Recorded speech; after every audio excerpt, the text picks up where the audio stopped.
ਮਨ ਬੈਰਾਗ ਭਇਆ। ਸਿੰਗਲਾ ਦੀਪ ਦੇ ਟਾਪੂਆਂ ਵਿੱਚ ਇੱਕ ਦਿਨ ਅਚਾਨਕ ਹਾਹਾਕਾਰ ਮਚ ਗਈ। ਹਰ ਗਲੀ ਮੁਹੱਲੇ ਲੋਕ ਇੱਕ ਦੂਜੇ ਦੇ ਕੰਨਾਂ ਵਿੱਚ ਜ਼ਹਿਰ ਘੋਲਣ ਲੱਗੇ। ਖਾਸ ਕਰ ਬੀਬੀਆਂ ਮਾਈਆਂ ਬਾਤ ਦਾ ਬਤੰਗੜ ਬਣਾਉਣ ਲੱਗੀਆਂ। ਅਖੇ वाह कैसा ज़माना आ गया, कैसे कैसे मूर्ख लोग इस धरती पे पैदा हो गए हैं।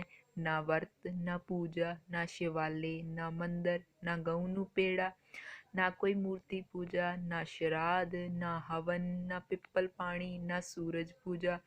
कैसे भला होगा ऐसे नास्तिक बंदे का। पता नहीं कहाँ से आ गया ऐसा व्यापारी मारे देश में व्यापार कमावने को। यह तो मारी जनता का सर्वनाश कर देगा। ਅਜਿਹੀਆਂ ਗੱਲਾਂ ਸਿੰਗਲਾਦੀਪ ਦੀਆਂ ਗਲੀਆਂ ਤੋਂ ਹੁੰਦੀਆਂ ਹੋਈਆਂ ਰਾਜ ਮਹਿਲਾਂ ਤੱਕ ਰਾਜੇ ਸ਼ਿਵਨਾਭ ਦੇ ਕੰਨਾਂ ਤੱਕ ਪਹੁੰਚ ਗਈਆਂ।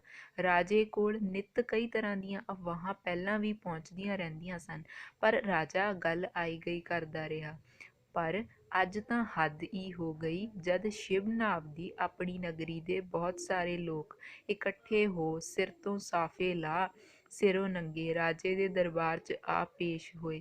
ਮਹਾਰਾਜ, ਘੋਰ ਅਨਰਥ! ਇੱਕ ਐਸਾ ਵਪਾਰੀ ਸਾਡੀ ਨਗਰੀ 'ਚ ਆਣ ਘੁਸਿਆ ਏ ਜਿਹਦੇ ਮਨ 'ਚ ਸਾਡੇ ਧਰਮ ਗ੍ਰੰਥਾਂ ਤੇ ਪੂਜਾ ਅਰਚਨਾ ਦਾ ਕੋਈ ਸਤਿਕਾਰ ਨਹੀਂ। ਨਾ ਉਹ ਦੇਵ ਪੂਜਾ ਕਰਦਾ ਏ, ਨਾ ਸ਼ਿਵਾਲੇ ਮੰਦਰ ਜਾਂਦਾ ਏ, ਨਾ ਕੋਈ ਇਕਾਦਸ਼ੀ ਵਰਤ ਰੱਖਦਾ ਏ ਤੇ ਨਾ ਹੀ ਗਊ ਪੂਜਾ 'ਚ ਵਿਸ਼ਵਾਸ ਕਰਦਾ ਏ। ਸਗੋਂ ਉਹ ਇਸ ਸਭ ਕਾਸੇ ਨੂੰ ਫੋਕਟ ਕਰਮ ਦੱਸਦਾ ਹੋਇਆ ਸਾਡਾ ਸਭ ਦਾ ਮਜ਼ਾਕ ਉਡਾਉਂਦਾ ਏ। ਸਾਡੀ ਫਰਿਆਦ ਹੈ ਕਿ ਉਸ ਘੋਰ ਅਪਰਾਧੀ ਨੂੰ ਤੁਸੀਂ ਕਚਹਿਰੀ ਬੁਲਾ ਕੇ ਕਠੋਰ ਦੰਡ ਲਗਾਓ। ਮਹਾਰਾਜੇ ਨੇ ਸਾਰੀ ਗੱਲ ਬੜੀ ਗੌਰ ਨਾਲ ਸੁਣੀ। ਆਈ ਭੀੜ ਨੂੰ ਉਹਨੇ ਨਿਆਂ ਕਰਨ ਦਾ ਭਰੋਸਾ ਦੇ ਕੇ ਘਰੋਂ ਘਰੀ ਤੋਰ ਦਿੱਤਾ।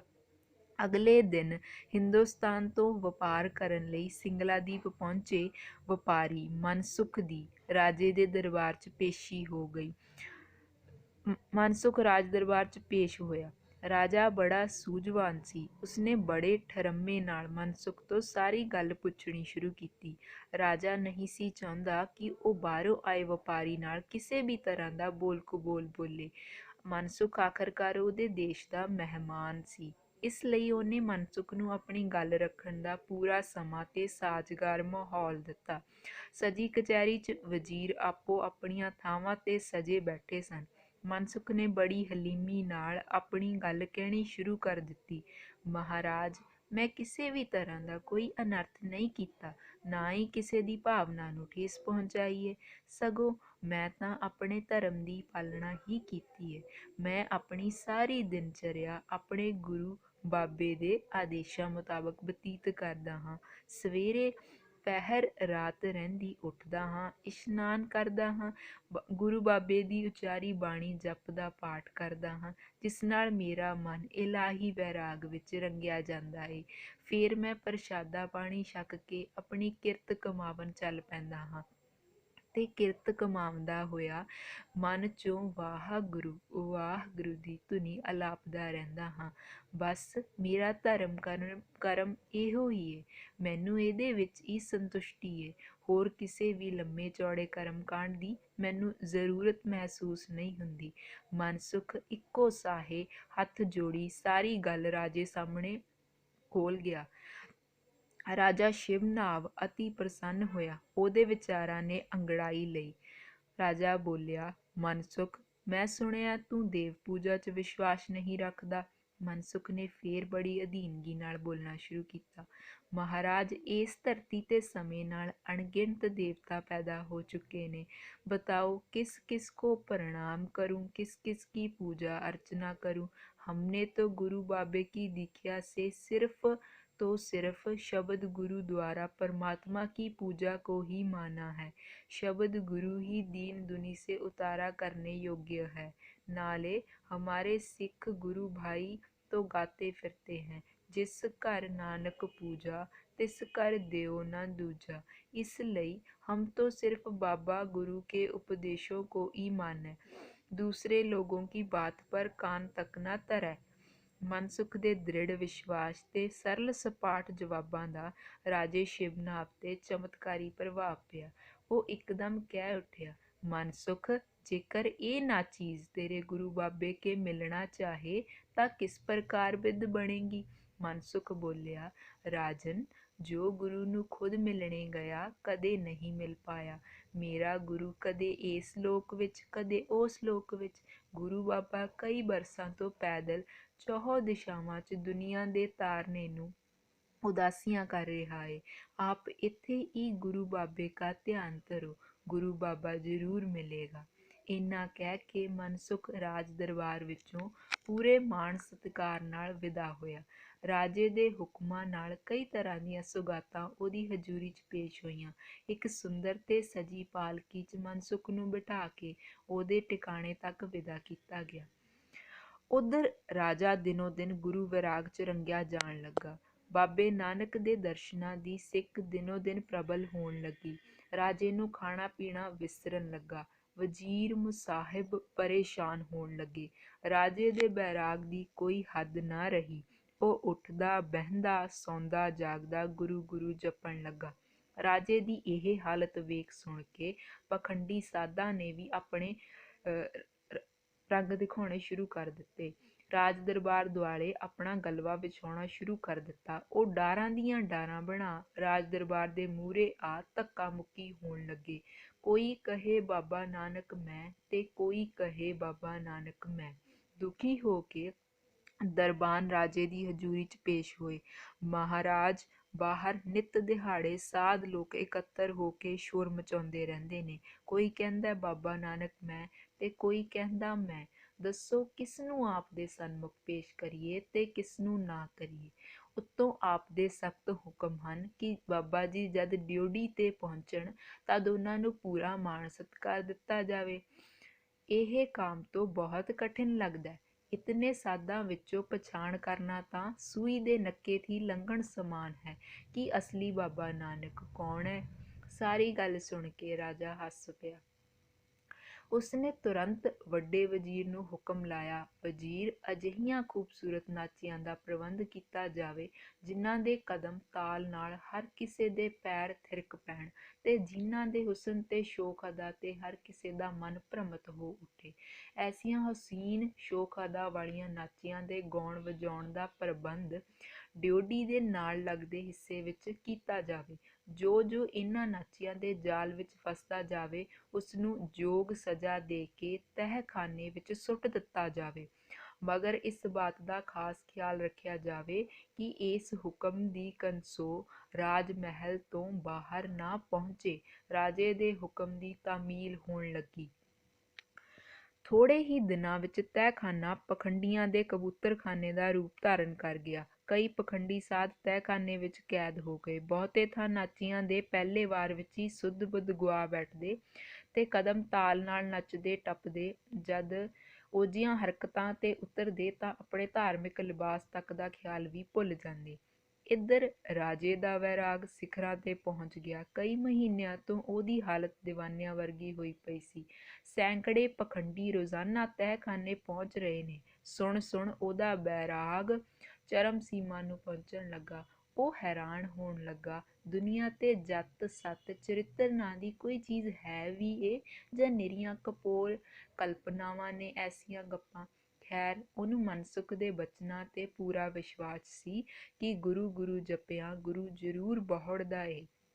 ਅਜਿਹੀਆਂ ਸੋਚਾਂ 'ਚ ਘਿਰਿਆ ਉਹ ਹੋਰ ਤੀਬਰ ਵੇਗ ਨਾਲ ਗੁਰੂ ਗੁਰੂ ਜਪਣ ਲੱਗਦਾ।